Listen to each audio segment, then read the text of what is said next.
아이돌 그룹 뉴진스, 데뷔와 동시에 세계적인 인기와 성공을 거뒀죠. 그런데 뉴진스의 소속사인 어도어를 둘러싸고 경영권 탈취 논란이 커지고 있습니다. 뉴진스를 기획한 대표 기획자와 어도어를 산하에 두고 있는 하이브 측이 공방을 거듭하고 있는데요. 무슨 사연인지 지윤수 기자가 취재했습니다.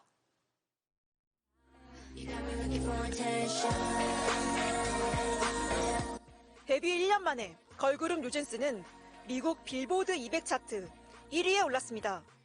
뉴진스의 성공 뒤엔 소속사 어도어에 미니진 대표가 있었습니다. 그런데 하이브의 산하 레이블 중 하나였던 어도어가 경영권을 탈취하려 했다는 논란에 휩싸였습니다. 하이브 관계자는 감사를 통해 어도어 측 문건에서 경영권 탈취 시도를 의심할 만한 정황이 다수 포착됐다고 주장했습니다. 현재 어도어 지부는 하이브가 80%, 민 대표가 18%를 갖고 있습니다. 하이브는 민 대표의 사임을 요구했습니다. 반면 민 대표 측은 이를 강하게 부인하고 있습니다. 미니진 어도어 대표는 MBC와 통화에서 18% 보유 지분으로는 경영권을 가져올 수 없다고 반박했습니다. 또 하이브가 말하는 문건은 한 임원이 작성한 개인 메모여서 존재도 알지 못했다고 밝혔습니다. 그러면서 하이브가 자신을 해임하려는 건 자신의 내부 고발에 대한 보복 조치라고 주장했습니다. 민 대표는 평소 하이브의 또 다른 레이블에서 기획한 걸그룹 아일릿이 뉴진스를 베꼈다며 수시로 불만을 제기한 것으로 전해졌습니다. 이번 갈등은 다양한 아티스트를 발굴하기 위해 여러 독립적인 레이블을 둔 시스템에서 비롯된 것 아니냐는 분석도 나옵니다. 다양한 형태의 아티스트들을 내겠다 이런 흐름 안에서 했던 거 아닌가요? 다른 결과물이 나오다 보니까 거기에 대한 문제 제기들이 있었던 것 같고 경영권 입장에서는 이게 마치 도전처럼 느껴지는 부분이 있을 것 같고. 뉴진스가 다음 달 복귀를 앞둔 가운데 하이브의 시가총액은 이틀 동안 8,500억 원이 사라졌습니다. MBC 뉴스 지은수입니다. 국내 대표 K-팝 회사인 하이브와 걸그룹 뉴진스가 소속된 자회사 어도어의 갈등이 격화하고 있습니다. 어도어의 미니진 대표가 하이브가 뉴진스를 그대로 베껴서 만든 새 걸그룹을 내놨기 때문에 갈등이 생긴 거라 주장하자 하이브 측은 경영권 탈취 때문이라며 곧바로 반박에 나섰습니다. 정혜진 기자입니다.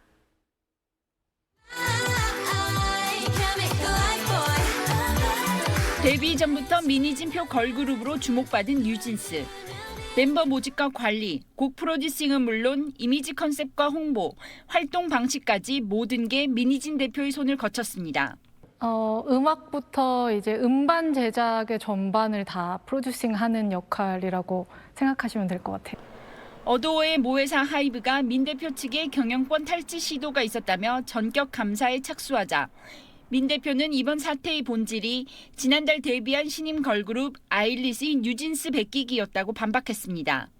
아일릿은 하이브의 또 다른 레이블 빌리프랩이 만든 5인조 여성 아이돌인데 민 대표 측은 아일릿이 헤어, 메이크업, 의상 안무 등 모든 영역에서 뉴진스를 따라했다고 주장했습니다.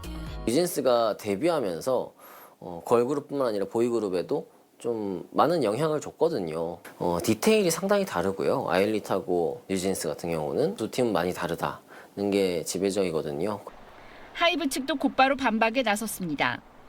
하이브의 박지원 대표는 전체 이메일을 통해 지금 문제가 되는 건들은 아일릿의 데뷔와 무관하게 사전에 기획된 내용이라며 아티스트가 이번 일로 흔들리지 않도록 모두 애써달라고 당부했습니다. 민 대표와 어도어에 대한 감사에서 해외 펀드의 주식을 매각하는 방안 등 경영권 탈취 시도 물증 여러 건이 발견된 걸로 전해지는 가운데 하이브는 민 대표 측에 내일까지 감사 답변서를 제출하라고 통보한 상태입니다. 네, 이 내용 뉴진스가 정확히 어느 회사 소속이냐 이렇게 헷갈려하는 분들도 많은데 두 회사가 정확히 어떤 관계인 건가요? 네, 일반 회사로 치면 본사와 계열사 같은 관계입니다. 하이브는 독립성과 자율성을 추구하는 이른바 멀티 레이블 전략을 추구해왔습니다. 그래서 하이브 레이블 안에는 방탄소년단의 빅히트 뮤직, 그리고 뉴진스로 대표되는 어도어, 세븐틴이 있는 플레디스, 그리고 르세라핌이 소속된 소스뮤직 등 6개의 대표적인 레이블이 있습니다. 기존 SM이나 YG 같은 대표 1인의 톱다운 방식보다 더 많은 가수와 음악을 각자의 개성에 담아 키워내는 방식인데요. 이 BTS 멤버들이 입대하기 시작한 이래 이런 신인 아이돌 그룹들이 줄줄이 데뷔할 수 있었던 것도 이런 시스템이어서 가능했던 겁니다.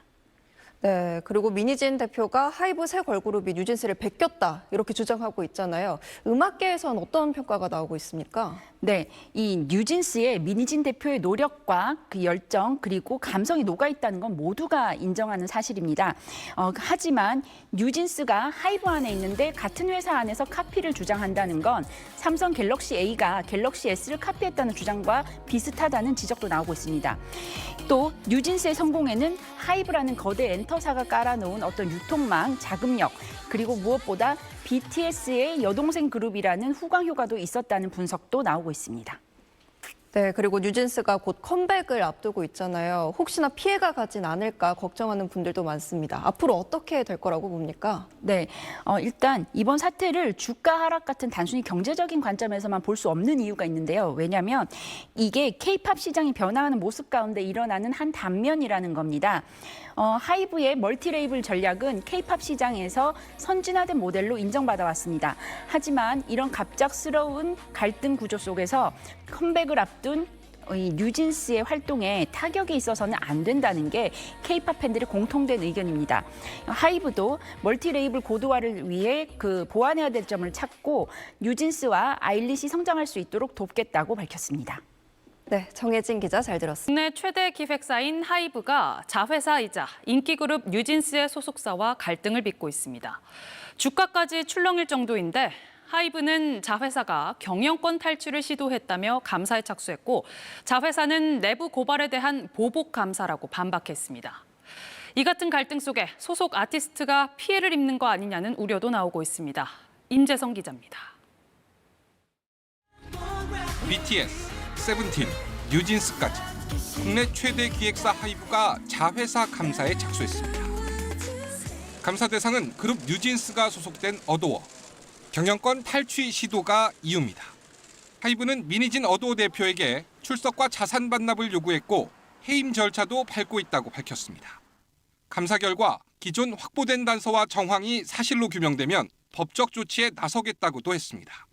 어도어 측도 감사 하루 만에 반박에 나섰습니다. 뉴진스를 기획한 미니진 어도어 대표는 KBS와의 통화에서 하이브가 사실을 왜곡해 여론몰이를 하고 있다며 경영권 탈취는 사실 무근이라고 반박했습니다. 그러면서 이번 감사를 내부 고발에 대한 보복으로 규정했습니다. 지난달 아티스트 간 지원 차별과 마케팅 등 경영 방식에 대해 내부에 문제 제기를 한 뒤 벌어진 일이라는 겁니다.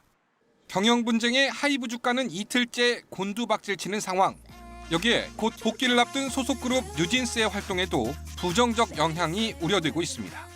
향후에 그 아이돌 그룹의 어떤 활동에 치명적일 수밖에 없거든요. 그런 K-팝의 특수성에 관련돼서 경영상의 이런 리스크는 굉장히 부정적이기 때문에 빨리 해결되거나 예방될 필요가 있습니다.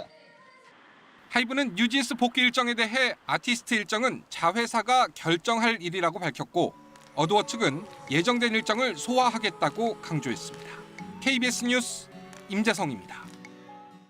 엔터테인먼트 업계가 또다시 내용에 휩싸였습니다. 국내 최대 기획사 하이브와 그룹 뉴진스가 소속된 자회사 어도어가 그 주인공인데요. 경영권 탈취 시도다. 내부 고발에 따른 보복이다. 양쪽의 주장이 부딪히면서 주가도 연일 출렁이고 있습니다. 자, 이번 사태 김원식 문화평론가와 자세히 분석해 보겠습니다. 자, 어서 오십시오. 네, 안녕하십니까. 이번 사태를 좀 들여다보려면 하이브와 어도어의 관계, 이것부터 좀 알아봐야 될 것 같은데 이게 레이블이라고 부르잖아요. 네. 이게 정확히 어떤 시스템입니까? 그렇습니다. 이 본사와 레이블 이런 이제 단어들이 많이 나오게 되는데요. 레이블은 쉽게 말씀드리면 음반사라고 생각을 하시면 되겠습니다. 그런데 지금 이제 그림에서도 보여지듯이 레이블이 여러 개입니다. 이거를 이제 멀티 레이블이라고 이렇게 얘기를 합니다. 그래서 어도어 같은 경우 그 하나에 이제 속해 있고요. 그래서 영입을 하거나 인수합병하거나 자체 육성을 해서 빅히트처럼 이제 이렇게 구성하기도 하는데 이것을 하는 이유는 음악적 다양성 때문입니다. 그래서 JYP가 2018년에 시작한 이래 지금 SM에 이르기까지 하나의 트렌드를 이루고 있고 전형적인 모델로 보여주고 있는데 중요한 건 이렇게 많아지다 보니까 결국 K-팝의 위상 증가에 따라 가지고 이제 어떻게 보면 그 힘이 굉장히 커지는 그런 상황이 돼버렸기 때문에 이런 문제가 불거지고 있는 것 아닌가 이렇게 볼 수도 있겠습니다. 지금 앞에 그래픽을 잠깐 다시 한번 보여주시겠습니까? 자, 그러면 지금 자, 뉴진스는 어도에 들어있는 거고요. 지금 문제가 논란이 되고 있는 아일리, 빌리프랩에 있는 거고, 자, 방탄소년단은 빅히트 뮤직, 각각의 레이블에 있는 건데, 자, 근데 지금 하이브가 자회사인 어도를 대상으로 감사에 착수한 게 이번 사태의 시작입니다. 자, 그러면 하이브는 왜 감사에 착수를 했습니까? 감사에 착수한 이유는 어도 측이 경영권 탈취 시도를 했다. 그래서 그 증거로 내세운 것이 외부 투자 유치 시도를 했고 특히 사모펀드 등에 타지를 했다. 그래서 비밀 유지 계약서 등을 유출했다는 것까지 지적을 하고 있습니다. 그리고 외부 컨설팅까지 받은 정황까지도 우리가 포착을 했다라면서 감사를 시작했고 동시에 민진 대표를 대표직에서 사임하는 주주총회를 열라 이렇게 동시에 요구하고 있는 상황이 되겠습니다. 그런데 하이브의 주장을 보면 경영권 탈취라는 말이 있습니다. 자, 정황을 확인했다는 건데 사실 뭐 어도의 지분은 하이브가 지분의 80%를 가지고 있는데 이게 경영권 탈취라는 게 논리적으로는 좀 안 맞는 것 같습니다. 본사가 80% 그리고 애초에 알려진 바로는 이제 민희진 씨 측이 20%였는데 이제 구체적으로는 18% 정도 되거든요. 그럼 왜 경영권 시도를 어떻게 할 거냐라고 하면은 결과적으로 유력한 그런 투자자에게 하이브의 지분을 매각하도록 유도를 해가지고 결과적으로 과반의 그런 수준으로 만들면서 결국 경영권을 어도 경영진이 가지려고 했다. 그래서 이 같은 계획을 사모펀드나 증권사 애널리스트 또 투자 전문사 등을 통해서 컨설팅을 했다는 정황을 이제 우리가 증거를 가졌다 이렇게 이제 이야기를 하고 있는 것이죠. 그러니까 감사 결과 그 정황을 확인했다고 지금 하이브 측이 주장을 하고 있는 거 아니겠습니까? 그렇습니다. 예를 들면 노트북에 있었던 어떤 문건들을 구체적으로 보여주면서 이런 증거가 있기 때문에 감사를 청구했고 대표이사직을 해임해야 된다 이렇게 이제 주장을 하고 있는 것이 바로 하이브의 입장이 되겠습니다. 자, 이제 궁금한 건 어도의 입장인데 어도는 이렇게 말했습니다. 내부 고발에 의한 보복이다. 이건 어떤 얘기입니까? 그래서 뉴진스의 그런 컨셉을 아일리시라고 하는 앞서서 이제 레이블 중에 하나였던 빌리브랩에서 도용을 했다. 굉장히 스타일이 굉장히 비슷하다라는 부분을 이야기하는데 이거는 민희씨 대표만 이야기하는 것이 아니고 데뷔 전부터 이런 비슷한 유사한 점들은 지적이 된 바가 있습니다. 그래서 문제점을 지적을 하자 보복성으로 이렇게 뭐 경영권 탈취 시도를 했다느니 또 대표이사에서 사임을 하라는 이런 압박을 가하고 있다 이렇게 얘기를 하고 있고 그런 점에서 이제 억울함을 호소하는 것이 민희진 씨 대표인데 아까 언급하셨듯이 80대 20%의 지분에서 이걸 인위적으로 조종하는 것이 과연 가능하겠는가라는 부분을 이야기하고 있고 또 뉴진스를 따로 분리해가지고 독립하려 했다라는 것이 또 하이브의 입장이에요. 그렇죠. 그런데 이제 민희 씨 쪽 입장은 최근에 50-50 사례가 있었거든요. 그래서 이제 멤버들을 다른 식으로 이제 회유를 해가지고 독립하려고 했던 사례였는데 이게 불발이 됐거든요. 그리고 크게 문제가 됐기 때문에 경각심이 많은 상황입니다. 이런 상황 속에서 과연 뉴진스를 따로 독립하는 것이 가능하겠는가라는 것이 바로 민희진 씨 대표 측의 그런 입장이 되겠습니다. 자, 지금 약간 언급이 되고 있는 것 중에 하이브의 또 다른 자회사에 소속돼 있는 5인조 여성 아이돌 그룹 아일리 이게 이제 뉴진스를 뵙겠다는 거 아니겠습니까? 이게 이제 어도 측의 주장인데 이게 자회사 하이브라는 큰 회사의 자회사에 각각 있는 두 개의 그룹입니다. 이게 베꼈다는 주장이 음악계에서는 좀 어떻게 평가되고 있습니까? 일단 중요한 것은 지금 현재 대세고 K-팝의 특징이라고 할 수 있는 멀티 레이블의 이제 정체성을 생각하시면 되겠습니다. 그래서 멀티 레이블을 만든 이유가 음악적 다양성 때문인 거거든요. 근데 이제 베꼈느냐 표절 여부를 떠나가지고 처음부터 좀 비슷하다는 느낌들이 있었어요. 물론 완전히 똑같은 건 아니고 오히려 이제 에일릿이 좀 더 어린 컨셉을 가지고 있습니다. 그런데 다양성이 보장되지 않고 비슷한 유형의 컨셉이 이렇게 나왔다 그러면 애초에 멀티 레이블의 취지와는 좀 맞지 않거든요. 그렇기 때문에 멀티 레이블을 제대로 지금 운영하고 있는 것인가라는 점을 좀 따져봐야 될 필요성도 충분히 있다고 생각을 합니다. 자, 어쨌든 간에 이제 본사와 계열사의 싸움입니다. 그 속에서 뭐 아까 말씀하신 뉴진스 또 아일릿 피해가 커지고 있는데 뉴진스는 지금 컴백이 한 달 정도밖에 남지 않았습니다. 네, 그렇습니다. 이 사태를 좀 어떻게 해결해야 될 것으로 생각하십니까? 일단 뉴진스 같은 경우에는 이제 계약 일정들이 있기 때문에 위약금을 생각했을 때 예정대로 컴백을 할 거라고 보고요. 예. 만약에 이렇게 중간에 어떤 레이블의 수장들이나 이제 정체성이 바뀌게 되면 뉴진스의 어떤 장기적인 측면도 좀 위축이 될 가능성이 충분히 있다고 생각을 합니다. 예. 중요한 건 지금 K-팝의 위상이 굉장히 커지다 보니까 자회사들의 영향력이 굉장히 커질 수밖에 없는 그런 측면이고 예. 그렇기 때문에 멀티 레이블이 음악적 다양성과 미래 비전을 위해서 시도를 했습니다마는 이런 것들을 잘 경영이 어루만지지 않으면 이 같은 사태들이 또 반복될 수가 있기 때문에 주의해야 될 것 같다는 생각이 듭니다. 특히 K-팝 같은 경우는 음악적 자율성과 독립성을 굉장히 중요시하거든요. 그렇기 때문에 기존의 어떤 기업처럼 모기업과 자회사의 어떤 수직적인 어떤 계열적인 측면이라고 그러면 언제든지 이 같은 위기가 올 수가 있기 때문에 그래서 자율성과 독립성을 어떻게 조율할 것인지 이런 부분들을 잘 이번에 매만지지 않으면 K-팝 전체의 위기 또 우리나라의 어떤 위상 이런 것까지도 영향이 있을 거라고 생각이 듭니다. 예. 하이브의 주가가 이틀 연속 출렁거렸습니다. 시장에서는 좀 우려를 나타내고 있는데 잘 논의가 됐으면 좋겠습니다. 네. 오늘은 여기까지 듣겠습니다. 김원식